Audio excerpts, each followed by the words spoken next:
Hi friends, welcome to MS world. அனைவரும் நலமா?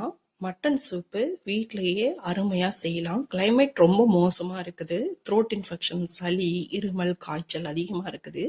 இது போல் மட்டன் சூப் வச்சு குடித்தோன்னா வீட்லேயே நம்ம ரெக்கவர் பண்ணிக்கலாம். 1/4 கிலோவுக்கு கொஞ்சம் கம்மியாக மட்டன் எலும்பு எடுத்து வச்சுருக்கேன். மஞ்சள் தண்ணியில் அலசிட்டு எடுத்து வச்சுருக்கேன். ஒரே ஒரு பல்லாரி வெங்காயம், ஒரு குட்டி தக்காளி பழம் குட்டி குட்டியாக சாப் பண்ணி அதையும் சேர்த்துக்கிறேன். வெங்காயம் தக்காளி ஃப்ளேவர் ரொம்ப பிடிக்கும் அப்படின்னா இன்னும் கூட கூடுதலாக சேர்த்துக்கலாம். 1/2 டீஸ்பூன் வெந்தயம், 1/2 டீஸ்பூன் சீரகம், 1/4 டீஸ்பூன் மிளகு இதெல்லாம் முழுசாவே சேர்த்துக்கிறேன். கிராம்பு 1, சின்ன துண்டு பட்டை 2 இதையும் சேர்த்துக்கிறேன். வேற எதுவும் இதில் ஸ்பைசஸ் அதிகமாக சேர்க்கணும்னு அவசியம் இல்லை. இதுவே நல்லா பெஸ்ட் பெனிஃபிட்டாக நமக்கு கிடைக்கும். டேஸ்ட்டுக்கு ஏற்றப்பாவில் உப்பும் மஞ்சள் தூளும் சேர்த்து நல்லா கலந்து கொடுத்துக்கலாம். மட்டன் மூழ்கிற அளவு மட்டும்தான் தண்ணி சேர்க்கணும். வெங்காயம் அந்த மசாலாலாம் இருந்த பாத்திரத்தை அலசி கொஞ்சம் தண்ணி சேர்த்துட்டு மூழ்கிற அளவு மட்டும் தண்ணி சேர்த்துக்கிறேன்.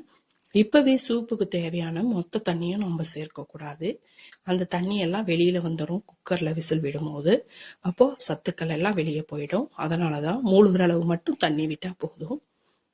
இப்ப பாருங்க, எல்லாத்தையும் நல்லா கலந்து கொடுத்துட்டேன். ஒரு பக்கமா ஒதுங்கிடக்கூடாது. அதனால நல்லா மிக்ஸ் பண்ணி விட்டுட்டு மூடி போட்டு எத்தனை விசில் நார்மலாக மட்டனுக்கு வைப்பீங்களோ அதை விட 2 விசில் எக்ஸ்ட்ராவே விட்டுக்கலாம். 2 இல்லை 3 கூட விட்டுக்கலாம். அப்போ தான் இந்த மட்டனில் உள்ள எல்லா சத்துக்களும் சூப்பில் இறங்கும். ப்ளஸ் சாப்பிட்றதுக்கும் நல்லா இருக்கும். மட்டன் அந்த எலும்பு கடிக்கணும் அப்படின்னா கூட ஈஸியாக இருக்கும். அப்படியே வெந்து வந்துடும். இவ்வளோ நான் கம்மியாக தண்ணி வச்சுமே கொஞ்சம் லைட்டாக எனக்கு தண்ணி வெளியே வந்திருக்கு பாருங்கள். விசில் அடங்கினதும் எடுத்துட்டு இப்போ தான் சூப்புக்கு எவ்வளோ தண்ணி நமக்கு தேவையோ அவ்வளோ தண்ணி இப்போ ஆட் பண்ணிக்கலாம். எனக்கு எவ்வளோ தண்ணி தேவையோ அவ்வளோ நான் ஆட் பண்ணிக்கிட்டேன். நம்ம தண்ணி சேர்த்ததுக்கு தகுந்தா போல் சுவைக்கேற்ற மாதிரி உப்பு சேர்த்துக்கணும். காரத்துக்கு பெப்பர் மட்டும்தான் சேர்க்கணும், வேற எதுவும் சேர்க்கக்கூடாது. இப்போ தண்ணி சேர்த்துருக்கிறதுனால கொஞ்சம் நல்லா கொதிக்க விடலாம். நல்லா கொதிக்குது. கொதிச்சதுமே நம்ம ஸ்டவ் ஆஃப் பண்ணிடலாம். இப்போ எல்லா எசன்ஸுமே சூப்பில் இறங்கியிருக்கும். மல்லி இலைகளை தூவிட்டு சர்வ் பண்ணலாம்.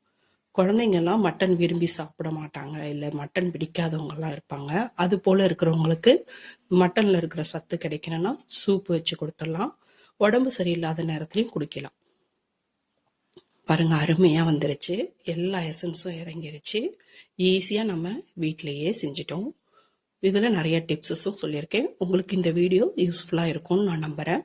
உங்களுக்கு இந்த வீடியோ பிடிச்சிருந்தா லைக் பண்ணுங்கள், சப்ஸ்கிரைப் பண்ணுங்கள், மறக்காமல் கமெண்ட் பண்ணுங்கள். ஃப்ரெண்ட்ஸ் அண்ட் ஃபேமிலிக்கு எல்லாத்துக்கும் ஷேர் பண்ணுங்கள். இந்த அடியில் இருக்கக்கூடிய வெங்காயம், வெந்தயம் இதெல்லாத்தையும் வேஸ்ட் பண்ணிடாமல் சாப்பிடணும்.